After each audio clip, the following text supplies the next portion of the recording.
नहीं खाई ठोकरें सफ़र में तो मंजिल की अहमियत को कैसे जानोगे। नहीं खाई ठोकरें सफ़र में तो मंजिल की अहमियत को कैसे जानोगे। अगर नहीं टकराए गलत से, अगर नहीं टकराए गलत से तो सही को कैसे पहचानोगे, तो सही को कैसे पहचानोगे। फ्रेंड्स, यहाँ पर्यावरण शिक्षा भाग 6 ये जो सीरीज़ है ये बेसिकली आपकी TET, C TET, H TET, DSSB, KVS और मतलब ये सारे एग्ज़ाम्स की मतलब एक सीरीज़ ऐसे तैयार की जाती है जिससे आपको जितने भी आपके एग्ज़ाम्स होने वाले हैं according to related of teachings and all government exam से रिलेटेड, तो उसमें ये आपकी जो सीरीज़ है ये क्वेश्चंस इसी तरीके से सेट किए जाते हैं कि आपको सारे एग्ज़ाम्स में हेल्प मिल सके। ठीक है, तो यहाँ हम अपना फर्स्ट क्वेश्चन पहले देखते हैं हमारा फर्स्ट क्वेश्चन क्या है। हाँ, तो यहाँ हमारा फर्स्ट क्वेश्चन है फ्रेंड्स, पर्यावरण को बचाने के लिए चिपको आंदोलन से कौन सा राज्य जुड़ा हुआ है। जो हमारा पर्यावरण है उसको बचाने के लिए इनमें से कौन सा राज्य जुड़ा हुआ है। पहला में दे रखा है उत्तर प्रदेश, ये दूसरा झारखंड, तीसरा हमारा है उत्तराखंड और चौथा है छत्तीसगढ़। तो इनमें से फ्रेंड्स का राइट आंसर जो है हमारा वो जाएगा हमारा ऑप्शन नंबर सी राइट होगा, उत्तराखंड। ठीक है, अच्छा उत्तराखंड से रिलेटेड कुछ चीज़ें। उत्तराखंड की जो कैपिटल है ये हमारी कैपिटल होगी फ्रेंड्स की देहरादून। देहरादून उत्तराखंड की कैपिटल है। और चिपको आंदोलन की शुरुआत जो हुई थी वो वृक्षों के कटाव के विरुद्ध पर्यावरणविद सुंदरलाल बहुगुणा, दो लोग थे, सुंदर लाल बहुगुणा ये, और एक थे दूसरे ही इनके साथ थे चंडी प्रसाद भट्ट, चंडी प्रसाद भट्ट। इन दोनों के नेतृत्व में ये आंदोलन जो था वो चला था। और ये किस ज़िले में चला था, तो ये यहाँ का जो उत्तराखंड का ज़िला है वो था चमोली। कौन सा ज़िला था फ्रेंड्स, चमोली ज़िला में। ठीक है, चमोली ज़िले में चला था। और इस आंदोलन को जो वर्ष था, जिस वर्ष में ये आंदोलन प्रारंभ हुआ था वो था 1973। और आपको पहले मैं फर्स्ट सीरीज़ में बता चुकी हूँ 1973 में टाइगर प्रोजेक्ट का भी स्टार्टिंग हुआ था। ठीक है, तो हमने चिपको आंदोलन से रिलेटेड और उत्तराखंड से रिलेटेड और 1973 से रिलेटेड इतनी सारी इन्फॉर्मेशन आपको प्रोवाइड करा दी है। हम अपना अब नेक्स्ट क्वेश्चन देखते हैं फ्रेंड्स। नेक्स्ट यहाँ पर क्या है, नेक्स्ट क्वेश्चन हमारा है यहाँ पर, समुद्री शैवाल किसका महत्वपूर्ण स्रोत है। देखिए, जो समुद्री शैवाल होती हैं, कुछ हमारी शैवाल्स हैं जिसमें शैवाल्स हैं हमारी कॉलेरा शैवाल्स होती है, लैमिनीरिया शैवाल होती हैं, कई तरीके की शैवाल होती हैं। तो उन शैवाल का इनमें से कौन सा स्रोत है जो ज़्यादा उन शैवाल में पाया जाता है। ये हमारे जो ये दे रखे हैं क्लोरीन, आयोडीन, ब्रोमीन और लोहा, आयरन बेसिकली से हम बोलते हैं इंग्लिश में। तो ये सारे जो है ये एक तरीके से हमारे इनऑर्गेनिक सब्सटेंस हैं। और ये जो है इन चारों में से सबसे ज़्यादा समुद्री शैवाल में कौन सा महत्वपूर्ण सोर्स प्रेजेंट रहता है। बेसिकली मैं आपको बता दूं, समुद्री शैवाल में जो है काफ़ी सारे एल्गीज होते हैं। ठीक है, और उन एल्गीज में जो है क्या चीज़ ज़्यादा होती है, उन एल्गीज में ज़्यादा होता है आयोडीन। ठीक है, तो यहाँ पर आंसर हमारा राइट होगा आयोडीन। ठीक है, अब आयोडीन की कमी से, आयोडीन की जो लैक हो जाती है इससे हो जाता है डिसीज़, हो जाता है ग्वाटर या इसे हम बोलते हैं घेंगा। ठीक है, घेंगा डिसीज़ बोलते हैं या ग्वाटर डिसीज़ बोलते हैं, रोग हो जाता है। अब इसमें क्या होता है, इसमें जो हमारा थोरैक्स होता है, गला, ठीक है, इस तरीके से आपने देखा होगा हमारा जो थोरैक्स होता है, गला होता है, तो उसमें ग्लैंड्स होती हैं इस तरीके से किनारे से, थायराइड ग्लैंड जो होती हैं वो 2 होती हैं, और पैराथायरॉयड ग्लैंड्स होती हैं 4, साइड्स में 4 पैराथायरॉयड ग्लैंड्स होती हैं। तो आयोडीन की जो लैक होती है, जब हमारे सोर्सेज में जो भी हम कार्बोहाइड्रेट्स, प्रोटीन या सॉल्ट, ये सारी चीज़ें लेते हैं सब्सटेंस में, तो उसकी जो थायराइड ग्लैंड होती है हमारी, ग्लैंड मीन्स ग्रंथि, उसमें सूजन आ जाती है। ठीक है, वो सूज सी जाती है, बहुत ज़्यादा स्वेलिंग आ जाती है। वो स्वेलिंग इसी वजह से आती है क्योंकि हम जो भी प्रोडक्ट ले रहे हैं, जो भी चीज़ें हम लोग खा रहे हैं, उन चीज़ों में कमी है आयोडीन की। तो आयोडीन की कमी से थायराइड ग्रंथि में सूजन आ जाना। ठीक है, ये इस सूजन आ जाने से क्या होता है, हमारे गले की जितनी भी थायराइड और पैराथायरॉयड ग्लैंड्स होती हैं उनमें बैक्टीरियल इन्फेक्शंस हो जाता है। ठीक है, बैक्टीरियल इन्फेक्शंस हो जाता है, और उस बैक्टीरियल इन्फेक्शंस के कारण हमें लॉन्ग टाइम तक उस डिसीज़ से, या हो सकता है लाइफ ऑफ टाइम उस डिसीज़ से गुजरना पड़ता है। समुद्री शैवाल में आयोडीन की जो प्रचुरता होती है, रिक्वायरमेंट होती है, वो भरपूर मात्रा में होती है समुद्री शैवाल में। ठीक है फ्रेंड्स, और शैवाल इनमें कौन कौन सी कुछ शैवाल हैं, जैसे कि लेमिनेरिया, इस समुद्री शैवाल से आयोडीन जो है वो प्राप्त किया जाता है। ठीक है, या सिवार, इसको सिवार भी बोलते हैं, हिंदी में सिवार बोलते हैं, इंग्लिश में हम इसे लेमिनेरिया शैवाल से जानते हैं। और यह क्या होता है, ये चिकित्सा यानी कि मेडिकल ट्रीटमेंट में भी इसका यूज़ होता है। ठीक है ना फ्रेंड्स, आपको समझ में आ गया होगा इसके बारे में, और इसका आंसर भी आपको समझ में आ गया होगा। अब आपको हमेशा याद रहेगा कि समुद्री शैवाल लेमिनेरिया से आयोडीन प्राप्त होता है, और इसकी कमी से हमारे गले में यानी कि थॉरेक्स में, लैरिंग्स में जो थायराइड ग्लैंड होती है उनमें स्वेलिंग आ जाती है, और स्वेलिंग आ जाने से हमें ग्वायटर यानी कि घेंगा नामक रोग हो जाता है। ठीक है ना, चलें, इतनी इन्फॉर्मेशंस आपके लिए आई होप बहुत ही ज़्यादा यूज़फुल हो। नेक्स्ट क्वेश्चन हम अपना देखते हैं फ्रेंड्स। शेक एंड लाइकेन है। देखिए, आप चाहे शेक बोलें इस चीज़ को, चाहे आप इसे शेक बोले या बोले lichen, both are same words. Got it. अब इनमें से क्या है, ये रसायन पोषी है, परजीवी है, अपघटक है, या सहजीवी है। ठीक है ना, तो अब हम जानेंगे कि ये इनमें से क्या है।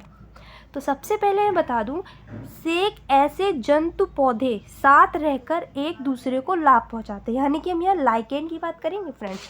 लाइकेन वो है जिसमें जंतु भी और पौधा, ठीक है, ये दोनों एक साथ रह करके एक दूसरे को लाभ पहुंचाते हैं, यानी कि दोनों पर प्लस प्लस चार्ज, ठीक है, लाभ पहुंचाते हैं। और इनके एक दूसरे को साथ रहने को हम वास्तव में कहते हैं सहजीवी। क्या कहते हैं? सहजीवी। तो अब यहाँ से हमें आंसर भी मिल गया कि अरे यार आंसर तो हमारा डी हो गया, यहाँ पे है ना, आंसर भी मिल गया, लेकिन हमें पूरा समझना तो पड़ेगा ही ना, चीज़ को अच्छे से कैसे समझते हैं। Sorry friends. अच्छा, तो इसमें हम आगे बढ़ते हैं। तो वास्तव में जो लाइकेन है वो एक क्या निम्न श्रेणी का, मतलब बहुत ही स्मॉल सीरीज की एक छोटी सी वनस्पति है। ठीक है, एक छोटी सी वनस्पति है। और ये वनस्पति जो है, आपको मैं बता दूं, लाइकेन कभी भी एयर, जहाँ पे एयर का पॉल्यूशन होगा, ठीक है, उस जगह लाइकेन कभी भी ग्रो नहीं करता है। ठीक है फ्रेंड, उस जगह लाइकेन कभी भी, और ये जो लाइकेन होता है ये कई जगह यानी कि कई आधारों से, बेसिकली कहीं कहीं वृक्षों की पत्तियों पर, पुरानी दीवारों पर, भूमि तल पर, चट्टानों पर, शिलाओं पर, बहुत जगह पर ग्रो करता है। और होता कैसा, शैवाल, वहीं पर शैवाल का अगर हम देखें तो शैवाल होती है बहुरंगी। बहुरंगी से मतलब होता है फ्रेंड्स मैनी कलर्स, ठीक है ना, मैनी कलर्स। जिसमें एक शैवाल और एक कवक होता है जो सहचर होते हैं।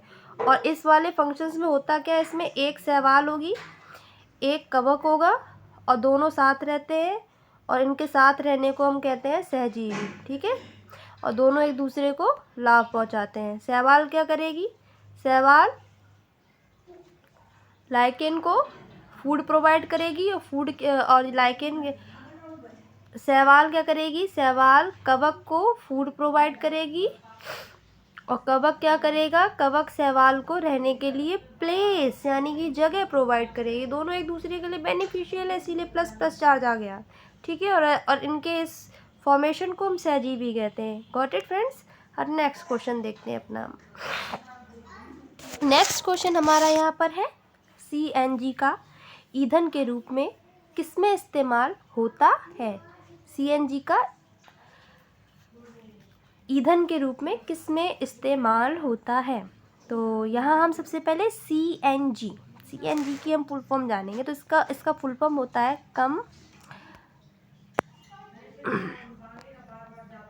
कंप्रेस्ड नेचुरल गैस, ठीक है, natural gas. Got it friend. ये तो हो गया इसका फुल फॉर्म। अच्छा, इसका यूज़ किस में होता है, वाहनों में, हाँ ठीक है होता तो है, उद्योगों में, ठीक है होता है, खाना बनाने में, नो, तो इसमें भी होता है, इसमें भी होता है। तो भाई दो ऑप्शन तो हम टिक कर नहीं सकते, दो ऑप्शन टिक करेंगे तो रॉन्ग हो जाएगा। तो हमारा लास्ट ऑप्शन है जिसमें दिख रहा है वाहनों एवं उद्योगों दोनों में, तो यहाँ पर हम डी ऑप्शन अपना टिक करेंगे, ठीक है। अब ऐसा नहीं है कि दोनों ऑप्शन टिक करें, दोनों नहीं टिक करेंगे ना, डी वाला हमारा राइट है तो हम अपना डी ऑप्शन टिक करेंगे। Got it friend. Next question देखते हैं अपना। यहाँ पे हमसे पूछा गया है पर्यावरण जागरूकता का किसके द्वारा सृजन किया जा सकता है। पर्यावरण जागरूकता का किसके द्वारा सृजन किया जा सकता है। अच्छा, मतलब पर्यावरण के बारे में हम किस तरीके से अवेयरनेस हमें हो सकती है, किस तरीके से पर्यावरण के बारे में हम जान सकते हैं। तो हमारे पास ये 4 ऑप्शंस दिए हुए हैं, जिसमें से पहला ऑप्शन हमारा है फ्रेंड्स, पहला ऑप्शन है हमारा व्याख्यान, दूसरा है क्षेत्रीय भ्रमण और तीसरा ऑप्शन हमारा समूह वार्तालाप और अध्ययन। देखिए, अगर हम इन्वायरमेंट के बारे में हम जानना चाहेंगे तो हम अपने घर पे बैठ के बुक्स पढ़ के तो इन्वायरमेंट के बारे में अच्छे से जान नहीं सकते हैं, ठीक है। और ना ही किसी का मतलब बाय लेक्चर हम इन्वायरमेंट को जान सकते हैं। कैसे जान सकते हैं, अपने आसपास की चीज़ों को देखकर, यानी कि अपने क्षेत्र का, अपने एरिया का भ्रमण कर कर हमें इन सब चीज़ों के बारे में अवेयरनेस मिल सकती है, हम अपने पर्यावरण को जान सकते हैं। तो हमारा ऑप्शन नंबर बी बिल्कुल राइट हो जाएगा। ओके फ्रेंड्स, नेक्स्ट क्वेश्चन हम अपना चलते हैं। नेक्स्ट क्या है हमारा, नेक्स्ट क्वेश्चन है हमारा झूम खेती होती है। तो इनमें से हमें दे रखे हैं स्टेट, इनमें से पूछा है झूम खेती कहाँ होती है। तो ऑप्शन नंबर हमारा राइट जाएगा यहाँ पर सी, ठीक है, मेघालय। झूम खेती पर्वतीय एवं पठारी क्षेत्रों पर की जाती है। कहाँ पर की जाती है, पर्वतीय और पठारी क्षेत्रों पर की जाती है। यह खेती जो है वो मेघालय में तो होती ही होती है, इसके साथ साथ मैं आपको बता दूं नागालैंड, ठीक है, ध्यान दीजिए, नागालैंड, मणिपुर आदि प्रमुख राज्यों में भी झूम खेती की जाती है। और ये एक प्रकार की प्राचीन कह सकते हैं, प्रिमिटिव कह सकते हैं, आदिम कह सकते हैं, ठीक है, आदिम कृषि है, ठीक है, जिसमें क्या होता है कि पहले वृक्षों तथा वनस्पतियों को काट कर उन्हें जला दिया जाता है और साफ की गई भूमि पर पुराने उपकरणों से जुताई कर कृषि की जाती है। एग्रीकल्चर फंक्शन उसके बाद स्टार्ट होता है। जैसे ही वे मृदा से उर्वरता समाप्त होती है तो उस स्थान को छोड़कर दूसरे स्थान पर जाकर फिर वही प्रक्रिया दोहराई जाती है, ठीक है। तो यहाँ पर हमारा ऑप्शन नंबर सी बिल्कुल राइट हो जाएगा। आगे बढ़ते हैं, हमारा आगे का क्वेश्चन क्या है,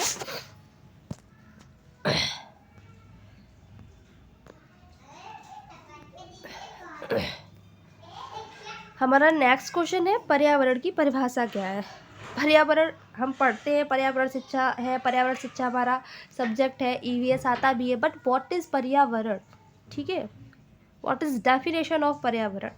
तो ये सारी चीज़ें हम यहाँ जानना चाहेंगे। तो सबसे पहले क्या हम बायोटिक होगा, समुद्री, इनमें से कौन सा ऑप्शन होगा। तो ऑप्शन नंबर ए बिल्कुल सही होगा, ठीक है, सही तो होगा, लेकिन ए बायोटिक और बायोटिक है क्या, बताते हैं आपको। ये बायोटिक और ए बायोटिक जो है ना, इसमें अजैविक, अजैविक और इसको बोलते हैं जैविक। देखिए, जो जीवित है उसे कहेंगे बायोटिक, यानी कि जैविक। जो अजीव एबायोटिक है वो अजैविक है, यानी कि जो लिविंग थिंग्स हैं वो सारी बायोटिक्स होंगी, जो नॉन लिविंग थिंग्स हैं वो एबायोटिक होंगी। अब लिविंग थिंग्स में प्लांट आ गया, एनिमल्स आ गया। नॉन लिविंग थिंग्स में हमारा एयर भी हो सकता है, सॉइल भी हो सकता है, वाटर भी हो सकता है, ये सारी चीज़ें हो सकती हैं। तो यही तो होता है, यही सारी तो चीज़ें हम अपने सराउंडिंग में देखते हैं चारों तरफ, air, water, soil, mountains, lake, ponds, wells, animals, plants, ये सारी चीज़ें, यानी कि हम बायोटिक एंड एबायोटिक बोथ चीज़ों को देखते हैं, ठीक है, अपने सराउंडिंग में। तो यही तो डेफिनेशन हो जाएगी हमारे पर्यावरण की। हमारे आसपास जो कुछ भी है जीवित, मृत, वो सारी चीज़ें हमारी क्या होंगी, पर्यावरण की परिभाषा में आएंगी, वो सारी चीज़ें हमारे पर्यावरण होगा। तो यहाँ पर हमारा ऑप्शन नंबर ए जो होगा वो बिल्कुल राइट आंसर होगा। कहीं अजैविक लिखा हो या जैविक लिखा हो, दोनों ऑप्शंस लिखे हो, दोनों घटक कंपोनेंट्स होता है, दोनों कंपोनेंट्स लिखे हो, वो भी हमारा राइट होगा। ए बायोटिक या बायोटिक लिखा हो वो भी हमारा राइट होगा। और ये दोनों पर्यावरण की परिभाषा को प्रदर्शित करते हैं। ठीक है फ्रेंड्स, अगला क्वेश्चन देखते हैं। अगला क्वेश्चन है हमारा, बायोडीजल तैयार किया जाता है। बहुत बार हम लोगों ने इस चीज़ों को काफ़ी सारा पढ़ा हुआ है। तो इसमें बायोडीजल जो है वो हमारा तैयार किया जाता है जैट्रोफा से। बायोडीजल का निर्माण जैट्रोफा से भी होता है और भी प्लांट से, इसका करकास का प्लांट्स, ठीक है, और भी इसके प्लांट्स है, पॉनगोइया प्लांट, ठीक है, पॉनगोइया प्लांट हो रहा। देश का पहला बायोडीजल संयंत्र काकीनाडा जो है वो आंध्र प्रदेश में स्थापित किया गया था। पहला बायोडीजल वो हमारा आंध्र प्रदेश में स्थापित किया गया था। ठीक है, अब आपको समझ में आएगा, अगर आपसे ये पूछा है पहला बायोडीजल संयंत्र कहाँ स्थापित किया गया था, आप कहोगे आंध्र प्रदेश पे। ठीक है, आपसे पूछा जाए बायोडीजल किससे तैयार किया जाता है, आप कहोगे जैट्रोफा से। जैट्रोफा ऑप्शन में ना दे रखा हो, करकास का पेड़ दे रखा हो, आप वो लगा सकते हैं। पॉनगोनिया का पेड़ दे रखा हो, आप वो लगा सकते हैं। ठीक है, वैसे बहुत रेयर होता है कि ये अदर्स प्लांट पूछ जाए, जैट्रोफा ही लिखा हुआ आपको मिलेगा, आप जैट्रोफा ही लगाना, जैट्रोफा ही आपका सही जाएगा। ठीक है फ्रेंड्स, आगे बढ़ते हैं। विश्व ओजोन दिवस कब मनाया जाता है? विश्व ओजोन दिवस हमारा मनाया जाता है, बताइए आप सब लोग, 16 सितंबर को। कब मनाया जाता है? 16 सितंबर को। ठीक है, विश्व ओजोन दिवस पूरे विश्व में प्रत्येक साल 16 सितंबर को मनाया जाता है। और यह दिवस जो होता है ओजोन संरक्षण के जागरूकता के लिए मनाया जाता है, कि हमारी जो ओजोन लेयर है उसको क्या प्रिजर्व किया जाए, प्रोटेक्ट किया जाए, उसकी अवेयरनेस के लिए मनाया जाता है। मतलब जैसे कि हम लोग बहुत सारा, जैसे इलेक्ट्रिसिटी वगैरह, AC हो गया, रेफ्रिजरेटर्स हो गया, बड़ी बड़ी मशीनों का यूज़ करते हैं। तो उन मशीनों से क्या होता है, एनर्जी रिलीज़ होती है। वो एनर्जी रिलीज़ होकर के कहाँ जाती है, हमारे एटमॉस्फेयर में जाती है। हमारे एटमॉस्फेयर को क्या करती है वो मतलब वार्म करती है, गर्म कर देती है। गर्म कर देने से क्या हो जाता है, हमारी ओजोन लेयर पर काफ़ी ज़्यादा जो है वो लेयर। तो हमारा आंसर जो है वो बी हमारा राइट होगा। आगे बढ़ते हैं फ्रेंड्स, आगे क्वेश्चन शायद, हाँ हैं अभी क्वेश्चंस काफ़ी सारे हैं। यहाँ पे सूक्ष्म बर्फ किसका ठोस रूप है? तो इसका आंसर जाएगा हमारा, आंसर जाएगा कार्बन डाइऑक्साइड। कार्बन डाइऑक्साइड यानी CO2। ठीक है, ये इसका सूक्ष्म रूप होता है। सूक्ष्म बर्फ, ड्राई बर्फ कुछ नहीं, वो सीधा जो वाटर की जो स्टेज है, सॉलिड वाली, वही है। ठीक है, उसको ही हम बोलेंगे कार्बन डाइऑक्साइड, वही होता है सूक्ष्म बर्फ, और उसी को बोलते हैं कार्बन डाइऑक्साइड। यही हमारा राइट आंसर होगा। नेक्स्ट हम अपना देखते हैं कि जीवों के व्यवहार का अध्ययन, जीव जंतुओं का व्यवहार होता है, उस अध्ययन को क्या कहते हैं? देखो, विज्ञान के विषय के अंतर्गत जीवों के व्यवहार के अध्ययन को तो हम कहते हैं एथियोलॉजी। ठीक है ना, तो ऑप्शन नंबर ए बिल्कुल सही जाएगा।